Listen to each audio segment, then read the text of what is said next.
اور تیسرا صبر کا متوسط درجہ یہ ہے کہ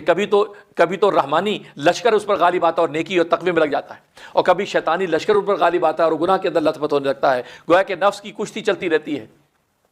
عمر بھر کی یہ کشتی، کبھی تو گرا دے کبھی وہ گرا دے، تو گویا کہ اس طریقے سے انسان چلتا رہتا ہے، نماز پڑھ لی کبھی چھوٹ گئی، روزہ رکھ لیا کبھی چھوٹ گیا، زکات دی کبھی بخل کر گیا، تو گویا کہ اس طریقے سے جب اس کی کیفیت چلتی ہے، یہ نفس جو ہے یہ نفس لوامہ ہے، ملامت ہوتی ہے اس کو بیٹھ کے سوچتا کہ یار فلاں وقت کی نماز میں نے کیوں چھوڑ دی، کاش میں نمازیں پڑھتا چلا آ رہا تھا، دیکھو نماز چھوٹ گئی میری، آج یہ روزے رکھتا چلا آ رہا تھا، خام خواہ میں نے روزے چھوڑ دی، تو ملامت کرتا ہے۔ تو یہ گویا کہ متوسط درجہ ہے،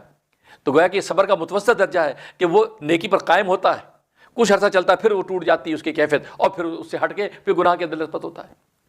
پھر گناہوں میں بھی قائم نہیں رہتا، پھر وہاں سے ہٹ کے پھر نیکی کی طرف آتا ہے، تو گویا کہ یہ بین اس کی کیفیت رہتی ہے، تو نہ تو یہ بالکل اعلیٰ مقام میں پہنچا نہ ادنا مقام میں گرا، بلکہ متوسط مقام میں رہتا ہے۔ اور عام طور پہ اہل اسلام اور مسلمانوں کی یہی حالت ہوتی ہے، کبھی گناہ کبھی ثواب، کبھی گناہ کبھی ثواب، اسی طرح زندگی گزرتی ہے۔ اور مزے کی بات ہے کہ آخرت کے اندر اللہ تبارک و تعالیٰ جو میزان عدل قائم کریں گے،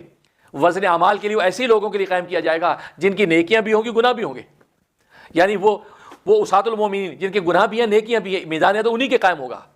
اس لیے کہ جن کی نیکیاں ہی نیکیاں ہیں ان کے لیے میزان عدل قائم کرنے کی ضرورت ہی نہیں ہے، وہ تو نیکیاں وہ سیدھے جنت میں داخل کر دی جائیں گے، ان کے اعمال کو تولنے کی ضرورت ہی نہیں ہے، تولا تو تب جائے گا تو دونوں طرف کے اعمال موجود ہوں۔ چنانچہ مومنین صدیقین صالحین جو بلند مقاموں پہ ان کے اعمال کو تولنے کی ضرورت ہی نہیں، وہ سیدھے جنت میں داخل کر دی جائیں گے، اور دوسرے مشرکین و کفار منافقین یہ سیدھے جہنم میں ڈال دیے جائیں گے، ان کے اعمال بھی تولنے کی ضرورت نہیں ہے، اس لیے کہ وہاں تو گناہ ہی گناہ ہے، نیکی کے پلے میں کچھ ہے ہی نہیں، اور دنیا میں اگر کوئی نیکی کی تھی اس کا بدلہ اللہ دنیا میں دے دیا، لا خلاق فی الآخرہ، آخرت میں ان کے لیے کوئی حصہ نہیں۔ ہاں میزان عدل ان کے لیے قائم کیا جاتا ہے جو متوسط درجے کے ہیں، ان سے گناہ بھی ہوئے ہیں نیکیاں بھی ہوئی ہیں، ان کے لیے رکھا جائے، ایک طرف گناہ ہیں ایک طرف نیکیاں ہیں، اب وہ پلڑا تولا جائے گا، اگر نیکیوں کا پلڑا بھاری ہو گیا تو اہل جنت میں شامل کر دیا جائے گا، اور اگر جو برائیوں کا گناہوں کا پلڑا بھاری ہو گیا تو جہنم کے اندر پھینک دیا جائے گا۔ تو متوسط درجہ صبر کا یہ کہ انسان جو دونوں طرح کی کیفیات کے ساتھ چلتا ہے۔